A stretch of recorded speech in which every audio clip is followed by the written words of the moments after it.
Did you know that the belief in resurrection is actually one of the most powerful tools in the spiritual realm? And in fact, resurrection means that you can live in a certain degree of healthy fearlessness. I didn't know that for a long time, to be honest. I had a lot of fear around the spiritual realm, and a lot of early childhood experiences really made it difficult to believe in the power of God to actually come in and change things, and not just change things, but make them better. And because of these really difficult and sometimes very dark experiences that I had as a young child, I really began to see Jesus as being very powerless. And when you see Jesus as powerless, that means that you may continue to see more of the powerlessness that you believe in.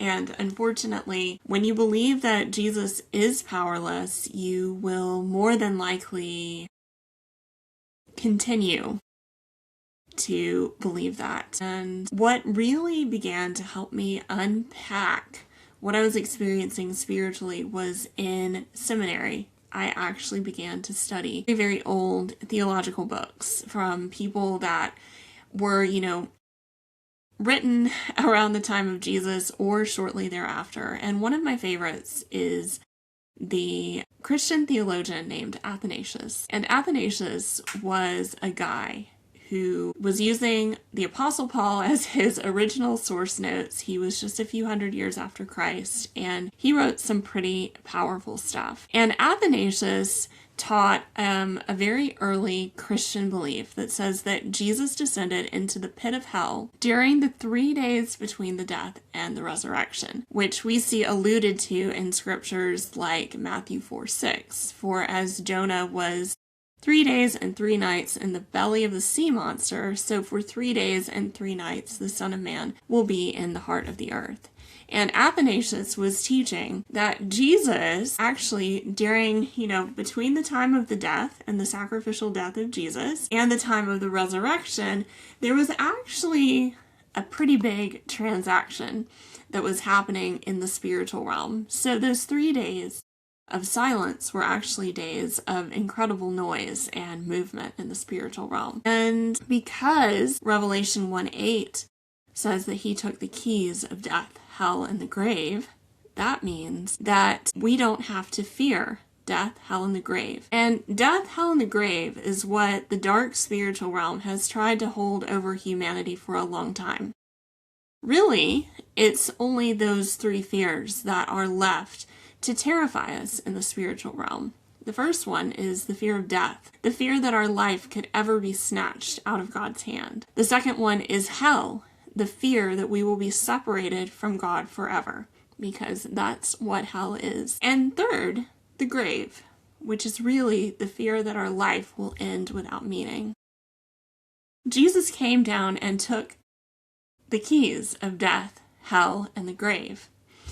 He broke the power of death. He snatched us out of the hand of darkness and into the hand of God. He made a way for us to not go to hell, be in hell, or live in hell and be separated from God forever. And he gives meaning to our lives so we don't have to fear the end. And once your fears are gone, you start to realize that darkness doesn't hold anything anymore. The keys have been taken. Anything that darkness has is fear. And because the one who robbed death, hell, and the grave holds all the keys, there's nothing left to fear. Instead, there's an invitation to proclaim liberty where there's been darkness. I love 1 Peter 3:18-22, which says, "For Christ also suffered once for sins, the righteous for the unrighteous, to bring you to God. He was put to death in the body, but made alive in the spirit."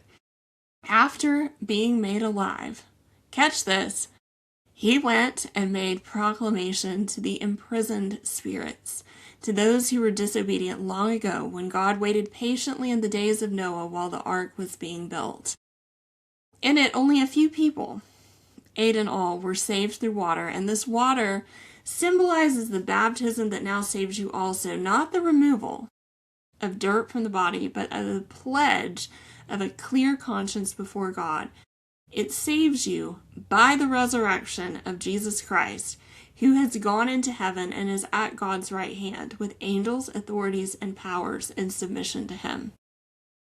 So, Jesus was made alive, and it says he went and made proclamation to the imprisoned spirits. It points to a bigger cosmological picture of Jesus that says that Jesus has been in the process of restoring all things. And because of the resurrection of Jesus, now angels, authorities, and powers are in submission to Jesus. That's really good news, because if you run into something in the spiritual realm that's less than savory, you can rest assured that it is in submission to Jesus. And that really sums it up.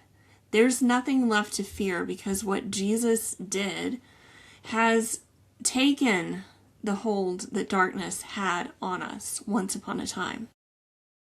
Your body will return.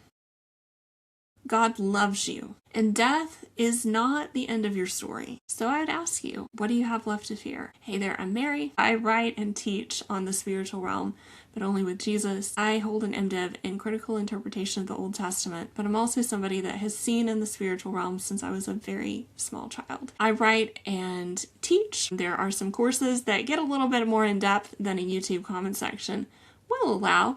You can find those at the link below, as well as a link to a free Substack with lots of amazing articles that I hope will help you in your journey. But if you enjoyed this video, just keep watching, hit like, and subscribe.